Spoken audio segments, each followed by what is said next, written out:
Yo, what's going on, y'all? Happy to be with the people tonight. Hope everybody having a good holiday season. Happy Thanksgiving. Hopefully everybody ate good. Don't drink and drive. Drink responsibly. You feel me? Today we got a nice hot topic today involving Carmelo Anthony.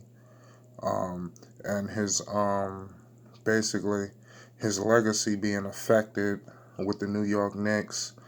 And the player responsible for this happening. And he's completely off the hook. And Carmelo Anthony gets all the blame, and it seems like this player is just got off scotch free from the situation. But before we get into before we get into the topic, I want everybody to like this video. Most definitely hit that subscribe button. Get in the comment section, show some love to these videos, man. I appreciate y'all. All my real people that's rocking with me. If you want to take the support to the next level, you could donate to this platform. The link will be in the description box below this video, also in the comment section. Shop in the merchandise store at pexoticshop.com. Okay, we also on Instagram, pexoticshop. Check out all the merchandise we got up there. Shop now. Um, So let's get right into it. Also check out my new series, Underrated is an Understatement. We got episode 1 and 2 up right now. Episode 2 just dropped, titled Mo Williams. You feel me? So y'all check that out. It's something different. You feel me? Let me know if y'all rocking with that. So let's get into it, man. Carmelo Anthony, he was traded to the New York Knicks in 2010, after the big three aligned themselves up in Miami. You feel me? So, Amare Stoudemire was a New York baller. I'm talking MVP level. Remember, in Miami, they got LeBron, Wade, and Bosh. Amare Stoudemire wanted to be that third man. He felt disrespected. They picked Chris Bosh ahead of him. And actually, Amare Stoudemire was better than Chris Bosh, but his injuries got the best of him. But we're going to get into the injuries in a second. But Amare Stoudemire in 2010, when he arrived to New York, when he had Danilo Gallinari, Wilson Chandler, Fields, and all them boys, hit that subscribe button if you know what I'm talking about. New York City, we in here. I just got this Chargers hat on just because it matched my outfit. But it's New York City, it's Knicks. We in New York Knicks, you feel me? But I got love for everybody. But basically, Amare balling at an MVP level attracts Carmelo Anthony to the team. A lot of players wanted to play with Amare the way he was balling. Chris Paul, Darren Williams, everybody was lobbying to get up there and play with this dude. Amare was balling. You feel me? I don't know if y'all remember how nice Amare Stoudemire was at that time. He was fresh out of coming from Phoenix, wanting to prove that he was more than a D'Antoni system player. He wasn't just Steve Nash henchman. You feel me? He was his own man. You feel me?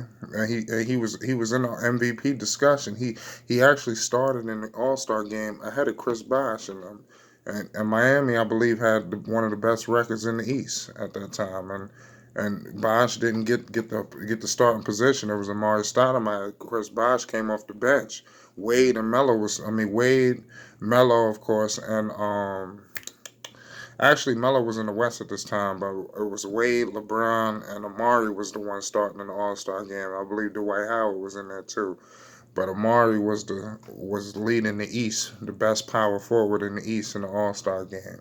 So I'll let you know the trajectory Amare was on at that time. So mind you, so Melo, he doing whatever he can to get to New York and Denver. So he ends up coming to New York, through trade. It could have. I wish they didn't never make that trade because they probably would have got a championship out of it. This probably could have offset some of Amare's injuries. But basically, Amare was the man in New York. So Melo gets traded. Okay, now they got that big two. Now actually it was like a big three because they had Chauncey Billups too. I don't know if y'all remember Chauncey Billups. Chauncey Billups was on that squad. So Amare's balling out of his mind. So Melo gets there. he plays well all the way until the first round, the second game in the playoffs. The first game in the playoffs that year against Boston, Amare balled out, led the New York Knicks. Even though in the loss, Amare represented New York, and he showed it that he was the leader of that basketball team.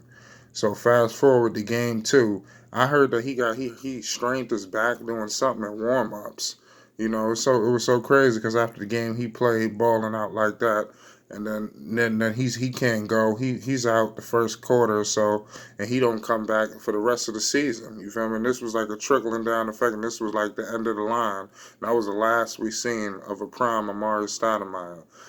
So what I'm trying to explain to you guys is Amare Stoudemire was balling out of his mind, and they they they would have at least got to the NBA Finals at least one of those years if Amare was 100% healthy. If Melo was still playing with that guy he seen who attracted him to New York, they would have got a championship out of that. They would have at least got to the NBA Finals. Especially that year in 2013 when they had J.R. Smith and all of them there was a second seed in the East and everything. When they got to Indiana, Amare was still injured. He came back game three. I think they was down. It was 1-1 in the series. Amare comes back.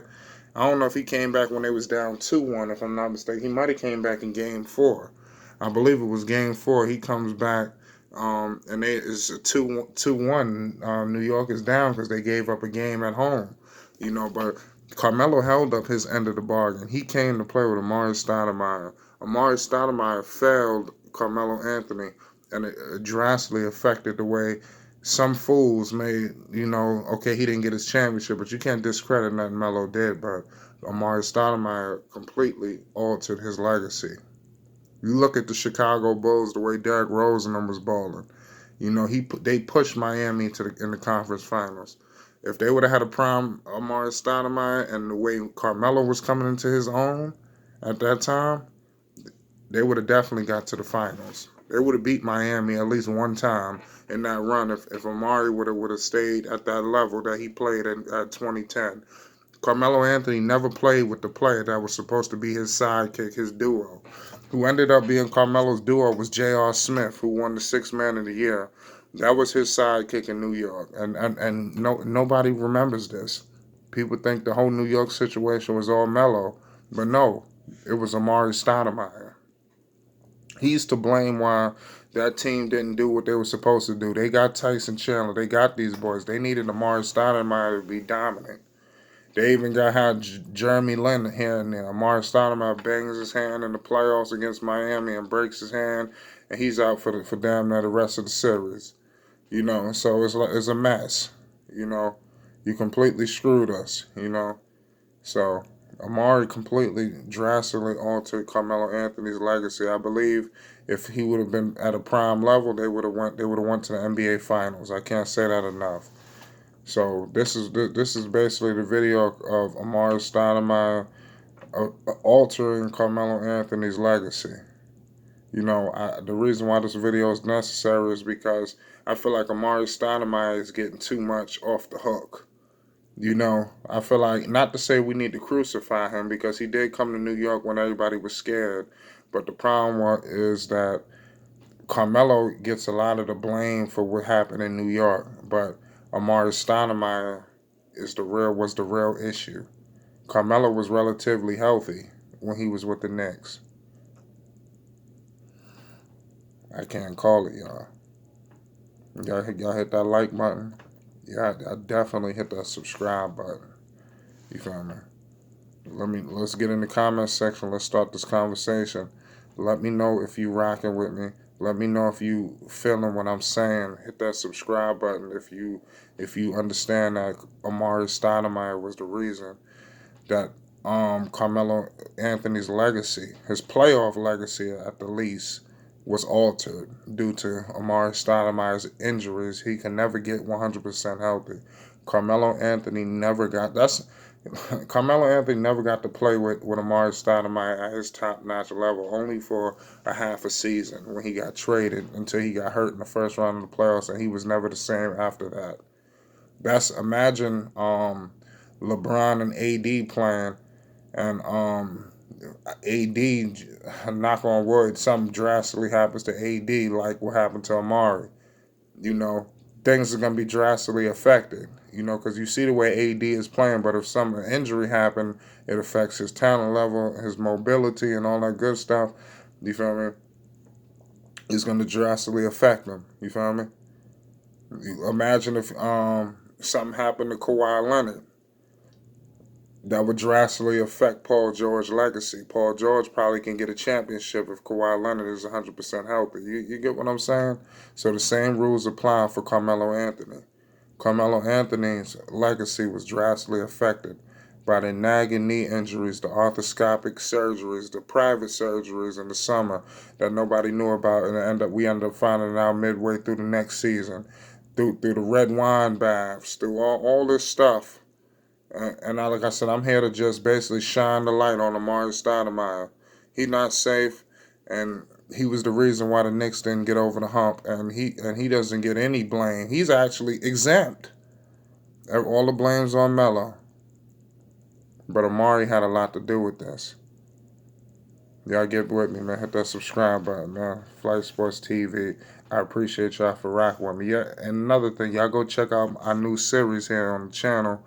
Underrated is an understatement. We got 2 episodes up there. Episode 2 just dropped. Keep supporting episode 1. Y'all go check out to see who's featured on those videos. Definitely take the support to the next level. Donate to the channel. Link will be in the description box below this video, also in the comment section. Shop in the merchandise store at pexoticshop.com. Check out that Instagram, pexoticshop. Talk to me. Let's do business. We'll ship it out to you. Either you're in Cali, you're in Vegas, New Mexico, Switzerland. We're gonna drop that merch off to you. Everything through the website. Invoice immediately. New shipments just came in too. Flight Sports TV. Subscribe.